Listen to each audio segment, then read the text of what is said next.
Assalamualaikum warahmatullahi wabarakatuh. Bismillahirrahmanirrahim. Alhamdulillahirrabbilalamin wa bihi nasta'in ala amur dunya waddin.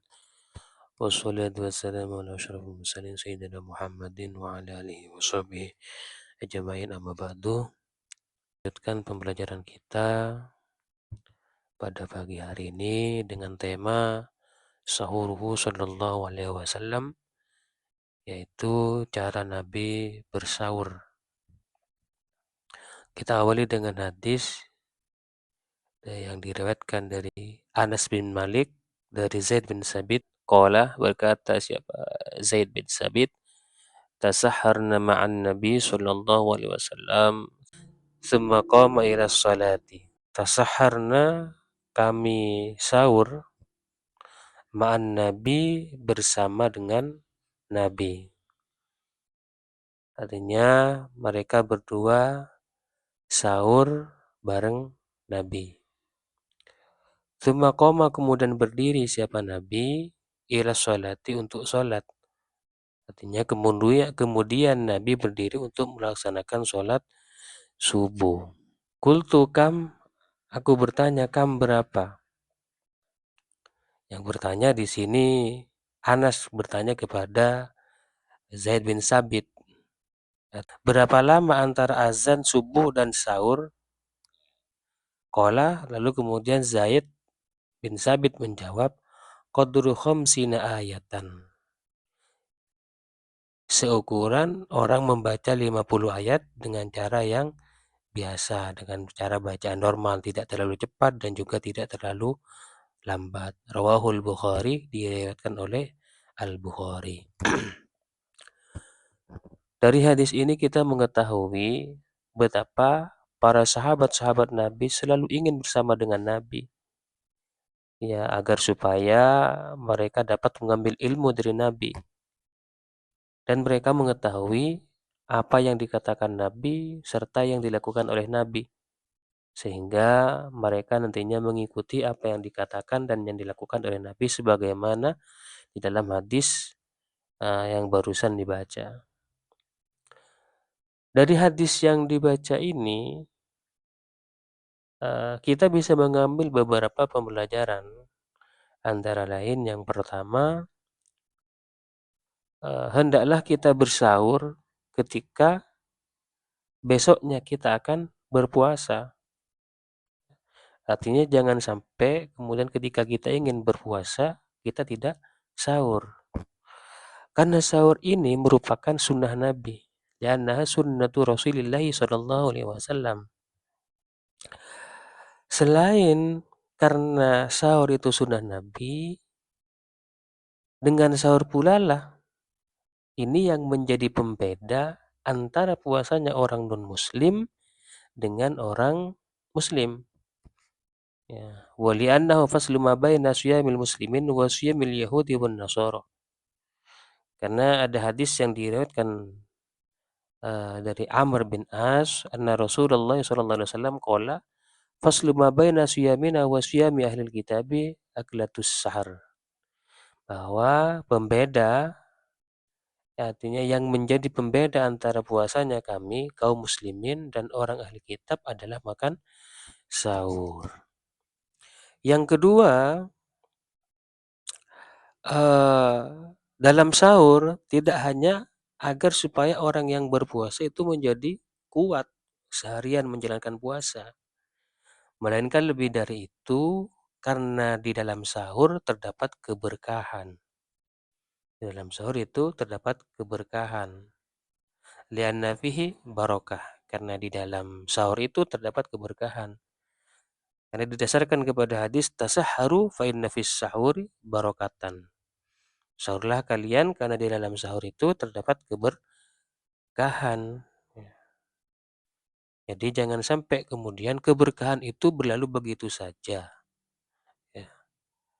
Dan makanan yang kita makan ketika sahur adalah makanan yang penuh keberkahan. Bukan hanya sahurnya yang mengandung keberkahan, tetapi makanan-makanan yang kita konsumsi ketika sahur itu adalah makanan yang penuh keberkahan.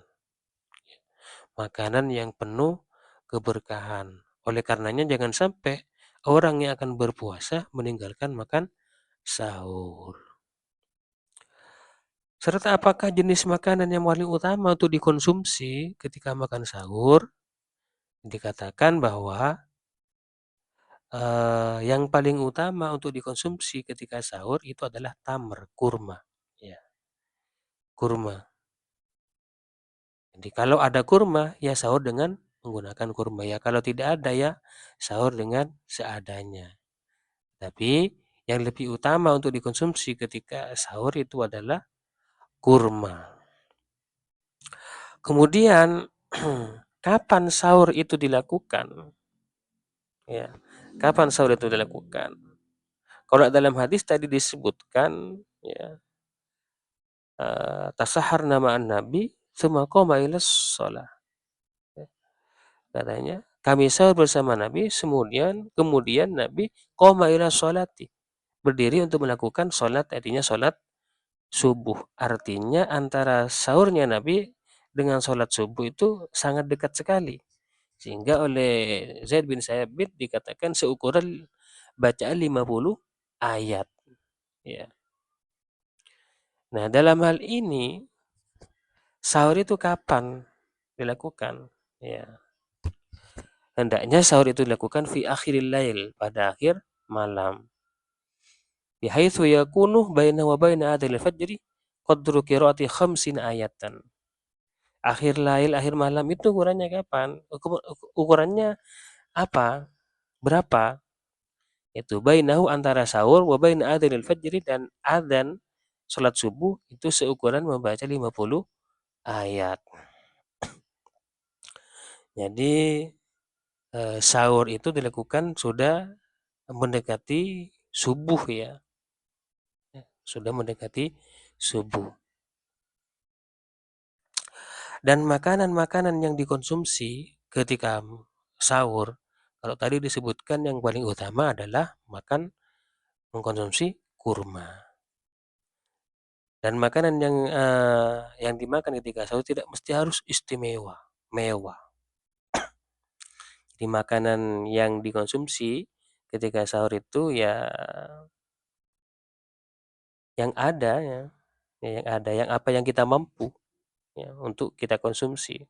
Jangan memaksakan diri untuk kemudian makan yang mewah-mewah atau yang ya kalau emang sudah ada itu, ya itu sudah yang dimakan, yang penting halal, ya. Selanjutnya, ya seseorang tetap dianjurkan untuk sahur walaupun sudah dalam keadaan kenyang. Semisal sebelum ia tidur pada malam harinya, dia makan terlebih dahulu, ya. Sehingga ketika dibangunkan untuk sahur di akhiril lail, dia masih dalam keadaan kenyang. Atau memang tipenya orang ini, kalaupun sahur ataupun tidak, dia tidak ada efek apapun, ya tetap kuat menjalankan puasa. Nah, model-model seperti ini tetap dianjurkan untuk sahur. Karena sahur itu tidak identik dengan makan banyak. Sehingga kalau tadi dikatakan dia masih kenyang kok dianjurkan sahur, ya. Karena sahur itu tidak identik dengan makan makanan yang banyak. Cukup satu kurma, yang penting sahur itu sudah dianggap sahur dan dia sudah mendapatkan kesunahan. Makanya sahur itu tidak identik dengan makan banyak, melainkan yang penting ketika waktu sahur ada makanan yang dikonsumsi, walaupun hanya sebiji kurma. Ya. Sehingga dengan seperti ini berarti dia sudah melaksanakan kesunahan, apa yang dianjurkan oleh Nabi. Kemudian yang terakhir, ya, sekiranya makanan yang kita punya lebih dari cukup untuk makan sahur, artinya ada lebihnya lah, maka dianjurkan untuk mengajak tetangga-tetangga terdekatnya untuk makan sahur bersama. Ya. Nah, mungkin pembelajaran pada pagi hari ini cukup demikian. Mudah-mudahan bermanfaat, barokah. Assalamualaikum warahmatullahi wabarakatuh.